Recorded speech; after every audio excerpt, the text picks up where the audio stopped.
So it's Monday the 10th of June, and there's a story in the news I just heard this morning, and it really caught my attention.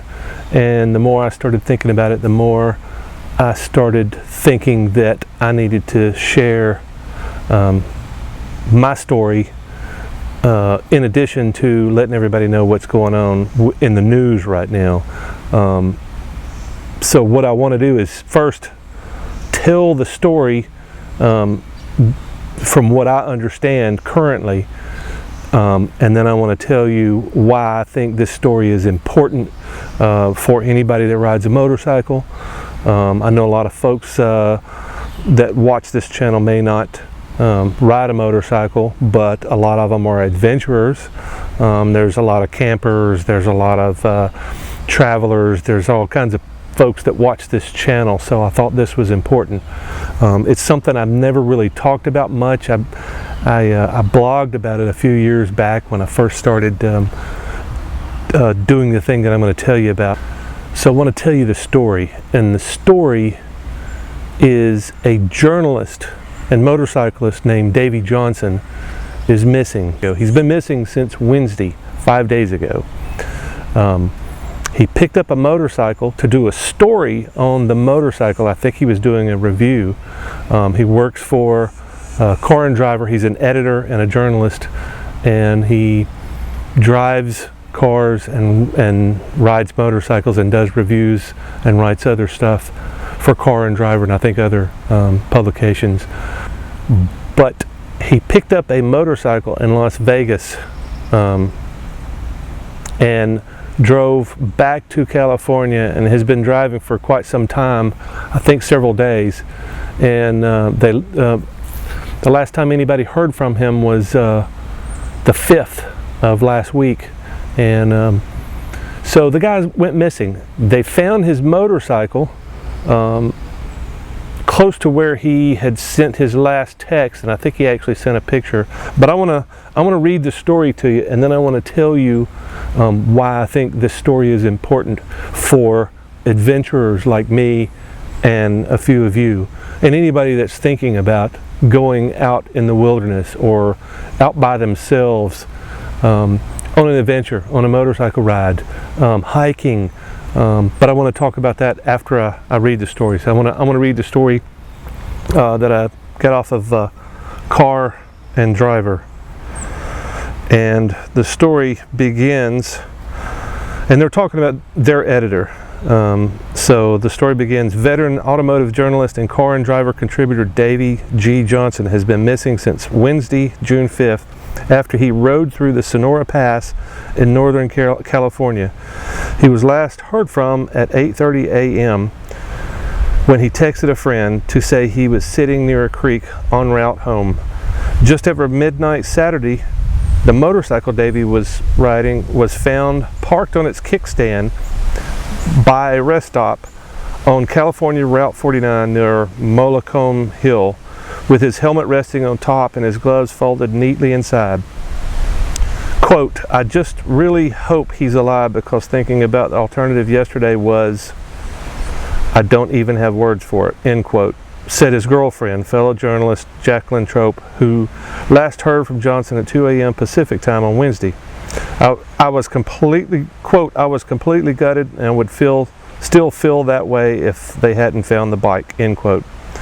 Trope and Johnson had spent the previous weekend together in Los Angeles, riding around town on the Honda CB1000R that Johnson was testing for Motorcyclist magazine. Trope flew to Florida on Sunday, and Johnson took the bike to Las Vegas that night. He then drove to Mammoth, California on Tuesday, and then drove through the Sonora Pass Tuesday evening. Trope and Johnson were out of touch for 12 hours on Tuesday and into Wednesday. He messaged her at 2 a.m. to apologize for not reaching out, saying his cell phone had died and he was navigating tricky and icy roads after the sun went down. Quote, "I had a great time before it got dark," Johnson texted. "That part of the Sierra is just stupidly spectacular. Anyway, I'm so sorry I worried you. Yes, I'm okay and alive, but I'm wiped," end quote.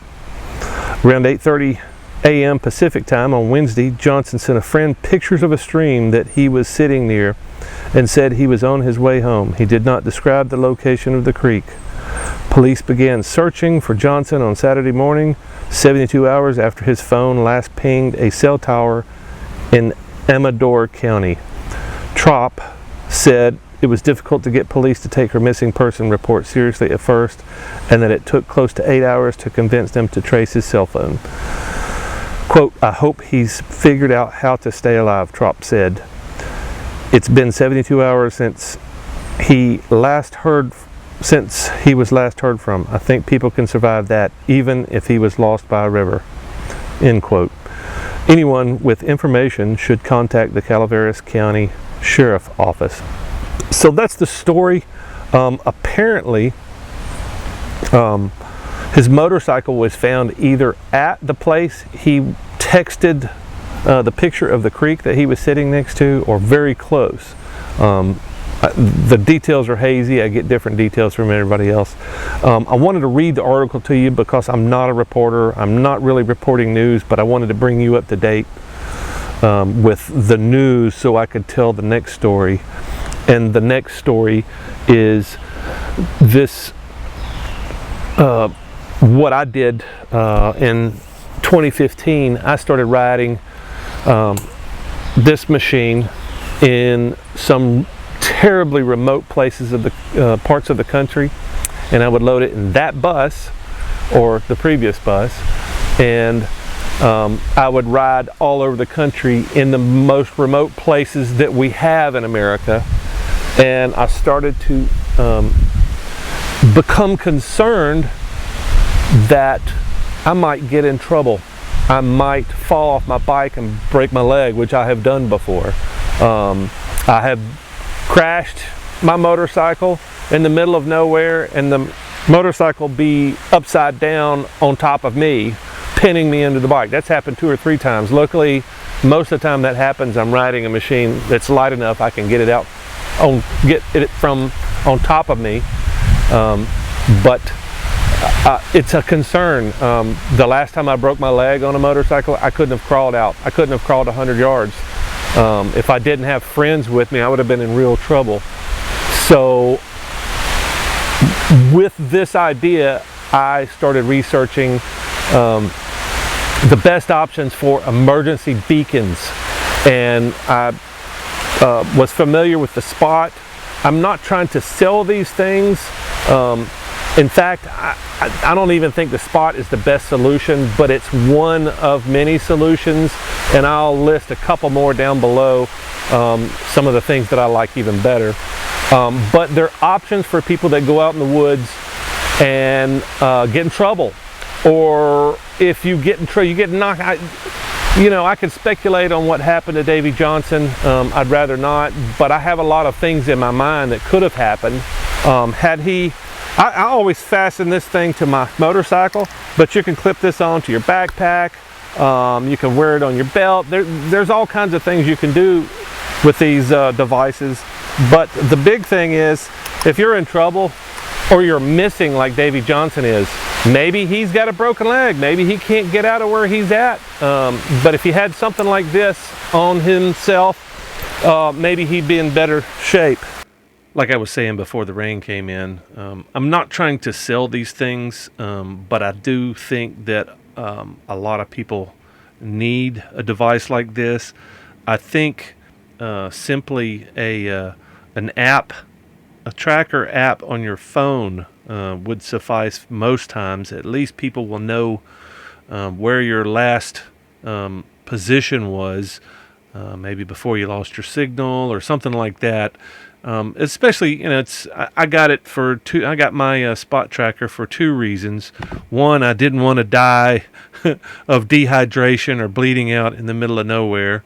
That was pretty important because I could see myself being in a situation like I've been before, where I was injured and I couldn't escape. I couldn't send a signal, and that's why I'm hesitant to promote cell phone apps. Because they don't always have a signal. But if you do have it's a GPS tracker. It's a personal beacon personal satellite beacon, basically, is what these things are. And my spot tracker worked really well. I just don't like the company. I think they did something really unethical to me, and I don't want to go into it. But I don't like Spot as a company. They've been around the longest. I think they've got a good product, but I won't use this. I won't get a subscription again because of their ethics. That's why I would recommend just about anything else. There's several out there on the market. There's even a couple of devices that will let you text a message from your device. I think Spot even finally came out with one of those, kind of like an old BlackBerry device, has a little keyboard on there, and you can text a message. Spot's the one I've got is a version generation 2, and it only gave you a couple of options. I'm okay is a button that you could push. Send help. I think there may have been a third option, but anyway, it's basically a canned message, and you could change the messages. The one thing I really liked about the Spot is you could use a link to a map and send to your friends and family, or anybody that's wanting to keep track of you, or anybody that's even concerned about you. You can send them a link to this map, and it gives you a real-time update as to where your location, and make sure you're still traveling. If somebody's expecting you to be somewhere by dark and you're not there by dark, then they can actually see where your last position was, see if you sent any messages. Anyway, the concept is really cool.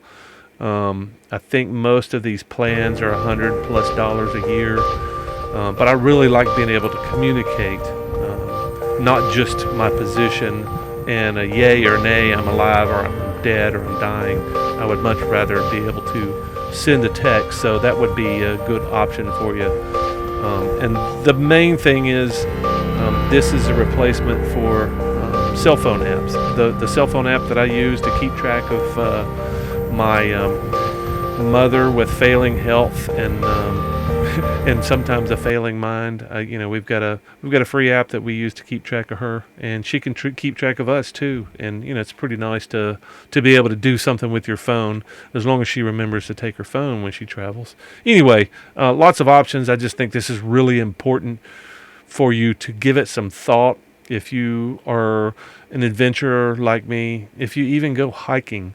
There was a lady in Hawaii that got lost a couple of weeks back, and she was lost for 2 or 3 weeks. Just imagine if she would have had a device like this. They could have found her a whole lot faster. And I think she was on a day hike. This was not an adventure into the woods. This was just a day hike, I think, and she just got lost. And apparently the woods in Hawaii are pretty thick. Anyway, give it some thought, and if you have any questions, or if I need to do a follow-up video and go into more detail about these devices, I would love to. I would probably have to find somebody with a couple maybe devices. So if you've got a tracker and you want to talk about it, or if you've had a good or a bad experience with your device, let me know in the comments.